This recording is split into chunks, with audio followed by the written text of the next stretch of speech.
Dear students, gross annual value different കേസിൽ എങ്ങനെ ചെയ്യാമെന്നുള്ള പ്രോബ്ലംസാണ് നമ്മൾ ഡിസ്കസ് ചെയ്തുകൊണ്ടിരുന്നത്. അതിൽ സെക്കൻഡ് കേസ് പറയുന്നത് gross annual value of self occupied house property. Self occupied house property ആണെങ്കിൽ, നമ്മുടെ സ്വന്തം താമസത്തിന് വേണ്ടി യൂസ് ചെയ്യുന്ന ഹൗസ് പ്രോപ്പർട്ടി ആണെങ്കിൽ അവിടെ ആനുവൽ വാല്യൂ നില്ലാണെന്ന് നമ്മൾ മുന്നേ തന്നെ പഠിച്ചിട്ടുണ്ടായിരുന്നു. അപ്പോൾ അതിൻ്റെ കേസിൽ നമുക്ക് പ്രോബ്ലം ചെയ്യേണ്ടതില്ല. ആനുവൽ വാല്യൂ നില്ലാണ് ആ ഒരു കേസിൽ. ഓക്കെ, ഇനി നെക്സ്റ്റ് പറയുന്നത് gross annual value of house partly self occupied and partly let out. ഇനി ഒരു ഹൗസ് പ്രോപ്പർട്ടി പകുതി ഭാഗം സെൽഫ് ഒക്യുപ്പൈഡിന് വേണ്ടിയിട്ട് യൂസ് ചെയ്യുന്നു, പകുതി ഭാഗം നമ്മൾ റെൻറ്റിന് കൊടുത്തിട്ടുണ്ട്. ആ ഒരു കേസിൽ എങ്ങനെയാണ് ആനുവൽ വാല്യൂ കാൽക്കുലേറ്റ് ചെയ്യുക എന്നുള്ളതാണ് ഈ ഒരു കേസിൽ പറയുന്നത്. നോക്കി നോക്കാം. Some time a house may partly self occupied by the owner and partly let out in the previous year.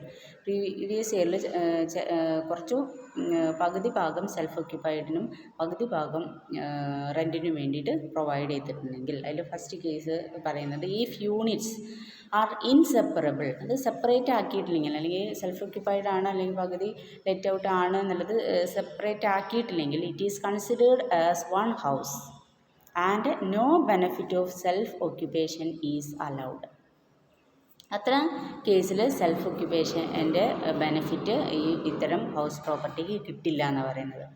അതായത് പകുതി ഭാഗം ലെറ്റ് ഔട്ടിനും പകുതി ഭാഗം സെൽഫ് ഒക്യുപ്പൈഡും ആണെങ്കിൽ, അത് സെപ്പറേറ്റ് ആക്കിയിട്ടില്ലെങ്കിൽ, ഒന്നിച്ചൊരു വീടിനുള്ളിൽ തന്നെയാണ് രണ്ട് രീതിയിലും താമസം ഉള്ളതെങ്കിൽ അവിടെ സെൽഫ് ഒക്യുപ്പേഷൻ്റെ ബെനിഫിറ്റ് അവിടെ അലൗബിൾ അല്ല എന്നുള്ളതാണ് അതിൽ പറയുന്നത്. അതായത് ആനുവൽ വാല്യൂ നില്ലായിരിക്കില്ല, ആനുവൽ വാല്യൂ കാൽക്കുലേറ്റ് ചെയ്യില്ല, ലെറ്റ് ഔട്ടിന് എത്രയെന്നുള്ള രീതിയിൽ അത് കാൽക്കുലേറ്റ് ചെയ്യേണ്ടി വരും. സെക്കൻഡ് കേസ് പറയുന്നത് ഇഫ് യൂണിറ്റ്സ് ആർ സെപ്പറബിൾ. ഇനി സെപ്പറേറ്റ് ആക്കിയിട്ട് അതിപ്പോൾ നമ്മൾ മോൾ ഭാഗമൊക്കെ റെൻറ്റിന് കൊടുക്കാറുണ്ട് ചില വീടുകളിലേക്ക്, അല്ലേ?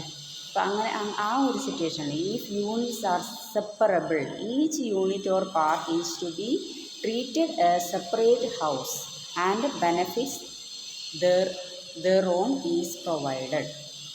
സെപ്പറേറ്റ് ആക്കിയിട്ടുണ്ടെങ്കിൽ ആ ബെനഫിറ്റ് കിട്ടും. അതായത് സെൽഫ് ഒക്യുപ്പൈഡ് പോർഷന് എന്താണ് ആനുവൽ വാല്യൂ നില്ലായിരിക്കും, ബാക്കിയുള്ള ഇതിനാണ് നമ്മൾ ആനുവൽ വാല്യൂ കാൽക്കുലേറ്റ് ചെയ്യേണ്ടത്.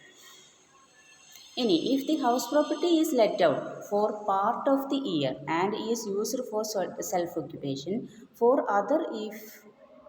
other part of the year, no benefit of self-occupancy is allowed.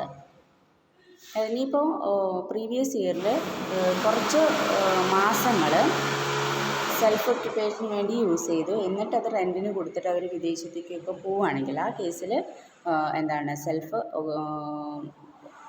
ഒക്യുപ്പേഷൻ്റെ benefit അവിടെ അവൈലബിൾ അല്ല എന്ന് പറയുന്നത്. അത് റെൻറ്റിന് കൊടുത്തതായിട്ടുള്ള രീതിയിൽ തന്നെ ആനുവൽ വാല്യൂ കണക്കാക്കുമെന്നാണ് പറയുന്നത്.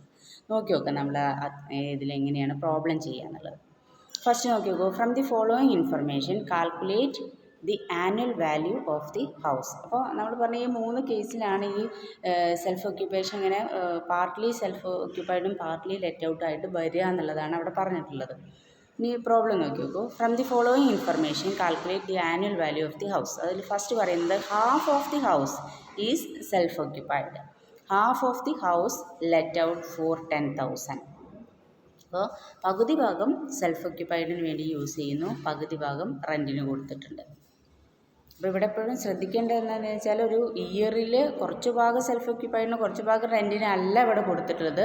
ഫുള്ളി കഴിഞ്ഞ പ്രീവിയസ് ഇയറിൽ ഒരു വീടിൻ്റെ പകുതി ഭാഗത്ത് സ്വന്തം താമസത്തിന് വേണ്ടിയും പകുതി ഭാഗം റെൻറ്റിനും കൊടുത്തിട്ടുണ്ട്. ആ കേസാണ് ഇവിടെ പറയുന്നത്. ഓക്കെ, മുനിസിപ്പൽ വാല്യൂ പറയുന്നത് municipal value of the house is ₹2 lakh. Municipal tax paid at the rate ₹20%.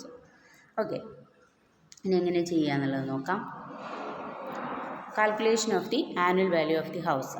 Annual value of the self occupied portion of the house. Self occupied house എന്താണ്? ആനുവൽ വാല്യൂ നില്ലാണെന്ന് പറഞ്ഞിട്ടുണ്ട്, അല്ലേ? ഈ ഒരു കേസിൽ ഇപ്പോൾ പകുതി let out പകുതി സെൽഫ് ഒക്യുപ്പൈഡും ആണെങ്കിൽ പകുതി പോർഷൻ്റേത് എന്താണ്? നില്ലായിരിക്കും.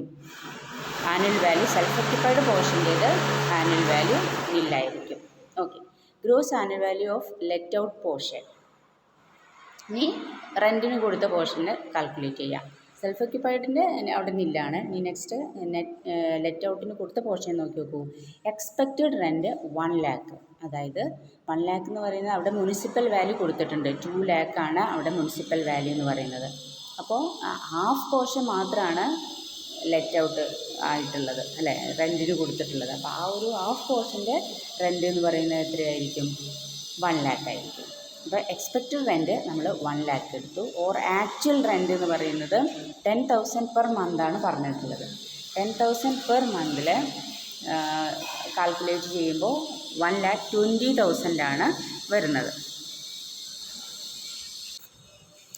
1,20,000 10,000 ഇൻറ്റു 12 ചെയ്യുമ്പോൾ ഇയറിലേക്ക് കൺവേർട്ട് ചെയ്ത് എഴുതുമ്പോൾ നമുക്ക് 1,20,000 ആക്ച്വൽ റെൻറ്റ് കിട്ടുന്നത് അല്ലേ. അപ്പോൾ രണ്ടും തമ്മിൽ കമ്പയർ ചെയ്യുമ്പോൾ ഹയർ ആയിട്ട് വരുന്നതാണ് നമ്മൾ ഗ്രോസ് ആനുവൽ വാല്യൂ ആയിട്ട് എടുക്കുന്നത്. അപ്പോൾ ഹയർ ആയിട്ട് വരുന്നത് 1,20,000 ആണ് അല്ലേ. 1 lakhും 1,20,000 ഹയർ വാല്യൂ എന്ന് പറയുന്നത് 1,20,000. ഓക്കെ, ഇനി അതിൽ നിന്ന് മുനിസിപ്പൽ ടാക്സ് മൈനസ് ചെയ്യണം. മുനിസിപ്പൽ ടാക്സ് എന്ന് പറയുന്നത് അവിടെ 20% എന്ന് പറഞ്ഞിട്ടുണ്ട് അല്ലേ. അപ്പോൾ അതിൻ്റെ ഹാഫ് പോർഷൻ മാത്രമാണ് കൊടുക്കേണ്ടതുള്ളൂ. അപ്പോൾ ഹാഫ് പോർഷൻ എന്ന് പറഞ്ഞാൽ 2 lakh മുനിസിപ്പൽ വാല്യൂ എന്ന് പറയുന്നത് 2 lakh ആണ്. അപ്പോൾ അതിൻ്റെ ഹാഫ് പോർഷന് എത്രയായിരിക്കും? 1 lakh ആയിരിക്കും. 1 lakhൻ്റെ 20% എന്ന് പറയുന്നത് 20,000. 20,000 മൈനസ് ചെയ്യുമ്പോൾ നമുക്ക് 1 lakh ആനുവൽ വാല്യൂ കിട്ടും. അപ്പോൾ അതെങ്ങനെയാണ് ചെയ്തിട്ടുള്ളത് എന്ന് മനസ്സിലായിട്ടുണ്ടാവുമെന്ന് വിചാരിക്കുന്നു. നെക്സ്റ്റ് ഒന്നും കൂടി നോക്കാം നമുക്ക്. Compute the annual value of the house from the information given below. First 2/3 portion of the house is self occupied. 1/3 portion of the house let out four 10,000. അപ്പോൾ 2/3 പോർഷൻ സെൽഫ് ഒക്യുപ്പൈഡിനും 1/3 പോർഷൻ ലെറ്റ് ഔട്ടിനുമായിട്ട് കൊടുത്തുള്ളത്. 2/3 എന്ന് പറഞ്ഞാൽ 3-ൽ 2 ഭാഗം അവർക്ക് താമസിക്കുന്നതിനും 3-ൽ 1 ഭാഗം റെൻറ്റിനും കൊടുത്തു. Next, during the previous year the let out portion remain vacant for 3 months. 3 months vacant ആയി കിടന്നിട്ടുണ്ട്. And tenant did not pay the rent for 1 month and condition for covering unrealised rent was not taken by the landlord. അപ്പോൾ unrealised rent ആയിട്ട് related ആയിട്ട് 1 മാസത്തെ rent tenant കൊടുത്തിട്ടില്ല, വാടകക്കാരൻ കൊടുത്തിട്ടില്ല. അതുപോലെ 3 months വേക്കൻ്റായും കിടന്നിട്ടുണ്ട്. പിന്നെ പറയുന്നത് മുനിസിപ്പൽ വാല്യൂ 2,40,000, മുനിസിപ്പൽ ടാക്സ് 72,000. ഇത്രയും ഇൻഫർമേഷൻസാണ് തന്നിട്ടുള്ളത്. അപ്പോൾ ഇവിടെ ശ്രദ്ധിക്കേണ്ട കാര്യം, ഇവിടെ അൺറിയലൈസ്ഡ് റെൻറ്റ് പറഞ്ഞിട്ടുണ്ട്. അത് നമുക്കൊരു പോർഷനായിട്ട് തന്നെ വിശദമായിട്ട് തന്നെ പഠിക്കാനുണ്ട്. അപ്പോൾ ഇതിൽ ആ ഒരു ഭാഗം തന്നെ അതിൻ്റെ കണ്ടീഷൻസ് ഒന്നും ഇവിടെ സാറ്റിസ്ഫൈ ചെയ്യാത്തതുകൊണ്ട് ആ ഒരു ഭാഗം വരുന്നില്ല. അപ്പോൾ അതുകൊണ്ട് നമ്മൾ അത് എടുക്കുന്നില്ല. അൺറിയലൈസ്ഡ് റെൻറ്റിൻ്റെ വിശദമായിട്ട് തന്നെ നമുക്ക് നെക്സ്റ്റ് പോർഷനിൽ പഠിക്കാനുണ്ട്. അപ്പോൾ അത് ഡീറ്റെയിൽ ആയിട്ട് പറയാം. ഓക്കെ, അപ്പോൾ നോക്കി നോക്കാം. Computation of annual value of the house. അതിൽ ഫസ്റ്റ് പറയുന്നത് annual value of the self occupied portion of the house അല്ലേ. എന്താണ്? 2/3 പോർഷൻ സെൽഫ് ഒക്യുപ്പൈഡ് ആണ്. അവിടെ ആനുവൽ വാല്യൂ എന്ന് പറയുന്നത് നില്ല്. Second, 1/3 portion of the house let out 10,000 rupeesനാണ് റെൻറ്റിന് കൊടുത്തിട്ടുള്ളത്. അപ്പോൾ ഇയറിലേക്ക് അത് കൺവേർട്ട് ചെയ്ത് എഴുതുമ്പോൾ 1,20,000 അല്ലേ. പിന്നെ പറഞ്ഞിട്ടുണ്ട് 3 months എന്താണ് വേക്കൻ്റായി കിടന്നിട്ടുണ്ട് അല്ലേ. അപ്പോൾ 3 months വേക്കൻ്റായി കിടന്നു പറയുമ്പോൾ 1 മാസത്തിന് 10,000 രൂപയാണ്. 3 monthsന് എത്രയാണ്? 30,000. അപ്പോൾ ടോട്ടൽ 1,20,000-ൽ നിന്ന് 30,000 മൈനസ് ചെയ്താൽ നമുക്ക് എത്ര കിട്ടും? 90,000 കിട്ടും അല്ലേ. അല്ലെങ്കിൽ പിന്നെ നമ്മൾ 12 months അല്ലേ ടോട്ടൽ വരുന്നത് പ്രീവിയസ് ഇയറിൽ. അതിൽ നിന്ന് 3 മാസം മൈനസ് ചെയ്താൽ 8 മാസം വരും അല്ലേ. ആ 8 മാസത്തെ ഇൻറ്റു 9 മാസം വരും അല്ലേ. 9 ഇൻറ്റു 10,000 ചെയ്യുമ്പോൾ നമുക്ക് 90,000 കിട്ടും. 2 രീതിയിൽ ചെയ്താലും കറക്റ്റ് ആൻസർ തന്നെയാണ്. ഓക്കെ, അപ്പോൾ ഗ്രോസ് ആനുവൽ വാല്യൂ എന്ന് പറയുന്നത് 90,000 കിട്ടി. ഇനി മുനിസിപ്പൽ ടാക്സ് മൈനസ് ചെയ്യണം അല്ലേ. മുനിസിപ്പൽ ടാക്സ് എന്ന് പറയുന്നത് എത്രയും ഇവിടെ കൊടുത്തിട്ടുണ്ട് എന്ന് പറഞ്ഞാൽ 72,000 കൊടുത്തു എന്ന് പറഞ്ഞിട്ടുണ്ട്. ഇത് 1/3 പോർഷൻ മാത്രമാണ് റെൻറ്റിന് കൊടുത്തുള്ളൂ. അപ്പോൾ 72,000-ൻ്റെ 1/3 കാണണം. അപ്പോൾ എത്രയാണ് നമുക്ക് കിട്ടുന്നത്? 24,000 ആണ് 1/3 നമ്മൾ മുനിസിപ്പൽ ടാക്സ് ആയിട്ട് കൊടുക്കേണ്ടത്. ആ എമൗണ്ട് മൈനസ് ചെയ്യുമ്പോൾ നമുക്ക് ആനുവൽ വാല്യൂ 66,000 കിട്ടും. ഓക്കെ, അത് എങ്ങനെ വന്നെന്നുള്ളത് ഇവിടെ താഴെ കൊടുത്തിട്ടുണ്ട്. The assessee cannot deduct unrealised rent since he could not fulfil certain conditions. ചില കണ്ടീഷൻസ് സാറ്റിസ്ഫൈ ചെയ്യാത്തതുകൊണ്ട് നമ്മൾ ഡിഡക്റ്റ് ചെയ്തിട്ടില്ല അൺറിയലൈസ്ഡ് റെൻറ്റ്. അത് നമുക്ക് ഡീറ്റെയിൽ ആയിട്ട് അടുത്ത പോർഷനിൽ പഠിക്കാം. ഓക്കെ, അതിവിടെ എടുക്കേണ്ട കാര്യം വരുന്നില്ല. ഓക്കെ, അടുത്തത് gross annual value of let out portion is computed as follows. Expected rent of 1/3 portion കണ്ടോ.